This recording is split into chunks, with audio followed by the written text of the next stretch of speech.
জানে কাঞ্চন তেখেতৰ উপাধি কি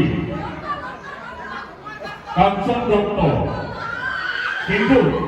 আটাইতকৈ ডাঙৰ কথাটো কি জানে নাই তেওঁৰ নামৰ আগত যিটো ডিব্ৰু কাঞ্চন বুলি ঘোষণা কৰি থকা হৈছে গুৱাহাটীত প্ৰচাৰ কৰা হৈছে এই ডিব্ৰু কাঞ্চন উপাধিটো কিন্তু কোনে দিছে তেওঁ নিজে ক'ব এয়া লেপটেপ থকা বাকী ৰাইজে দিছে উপাধিটো তেওঁলোকে আপোনালোকৰ উদ্যোক্তা সমিতিৰ ফালৰ পৰা মোক যাচিছে মই ভালদৰে লৈছোঁ আৰু এয়া মই আগলৈ মোৰ নাম ডিব্ৰু কাঞ্চন থাকিব বাকী আৰু তেওঁ গানত কোনফালে আমি ডিব্ৰু কাঞ্চন হিচাপে উপাধি দিছোঁ আপোনালোকক জনাই থ'লোঁ